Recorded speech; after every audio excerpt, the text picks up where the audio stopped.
Praise the Lord. இன்றைய அப்பத்துணிக்க நிகழ்ச்சியில உங்களை சந்திக்கிறதுல மிக்க மகிழ்ச்சி அடைகிறேன். இந்த நாளிலும் கூட கர்த்தருடைய வார்த்தை நாம் தியானிக்க போகிறோம்.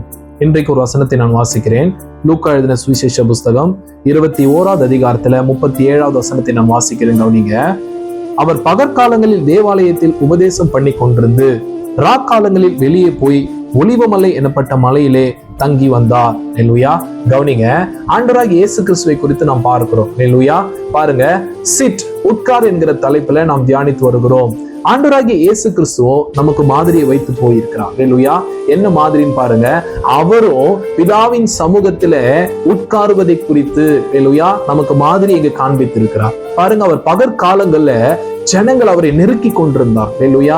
அநேக வியாதியஸ்தர்கள், அநேக பலவீனர்கள், ஊனமானவர்கள், இப்படி அநேக ஜனங்கள் பகற்காலம் முழுவதும் இயேசு கிறிஸ்துவை நெருக்கி கொண்டிருக்கிறாங்க. அப்போ அந்த நேரத்துல அவரால தேவனுடைய சமூகத்தை தரிசிக்க முடியல. மாறா பாருங்க, அவர் இரவு நேரங்கள்ல ஹல்லேலூயா இரவு நேரங்கள் அவர் ஒலிவமலை எனப்பட்ட மலைக்கு புறப்பட்டு போய் அந்த மலையில அவர் தங்கி வந்தார்.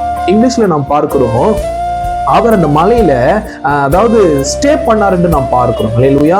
அங்கே அவர் தங்கி இருந்தார், லைவிங் ஹல்லேலூயா அப்படி நாம் பார்க்கிறோம். பாருங்க கர்த்தருடைய பிள்ளைங்களே, இப்படி அவர் தேவ சமூகத்துல இரவெல்லாம் அவர் ரெஸ்ட் எடுத்ததுனால ஹல்லேலூயா, ரெஸ்ட் மீன் அதாவது அவர் பிரேயர் பண்ணார், ஜெபம் பண்ணி கொண்டிருந்தார். ஹல்லேலூயா. இப்படி அவர் தேவ சமூகத்துல அவர் இளைப்பாறினதுனால ஜனங்க பாருங்க அதிகாலமே அவருடைய உபதேசத்தை கேட்கும்படி வந்தார்களாம். ஹல்லேலூயா. நீங்க பாருங்க, யோவான் 8வது அதிகாரம் முதல் வசனத்துல கூட நாம் பார்க்கிறோம். அவர் பாருங்க, நான் வாசிக்கிறேன். யோவான் 8வது அதிகாரம் முதல் வசனத்தை நான் வாசிக்கிறேன். கவனிங்க. இயேசு ஒலிவமலைக்கு போனார். மறுநாள் காலையில அவர் திரும்பி தேவாலயத்துக்கு வந்தார். ஹல்லேலூயா. அவர் ஒலிவமலைக்கு போய் மறுநாள் காலையில தான் அவர் வந்தாராம். அப்போ ஒரு முழு இரவும் அவர் தேவ சமூகத்தில் அவர் என்ன பண்ணார் கேட்டீங்கன்னா அவர் அமர்ந்திருந்தார். ஹல்லேலூயா.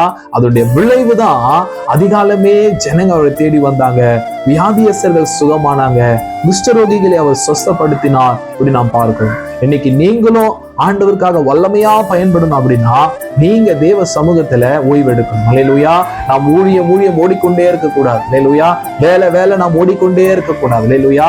நாம் சற்று இளைப்பாரி தேவ சமூகத்தில் அமர்ந்திருக்கும் போது கர்த்தர் நம்முடைய குடும்பத்தையும் நம்முடைய ஊழியங்களையும் நம்முடைய தொழில்களையும் ஆண்டவர் ஆசீர்வதிக்க அவர் வல்லவரா இருக்கிறார். கர்த்தர் தாம் உங்களை ஆசீர்வதிப்பாராக. ஆமென்.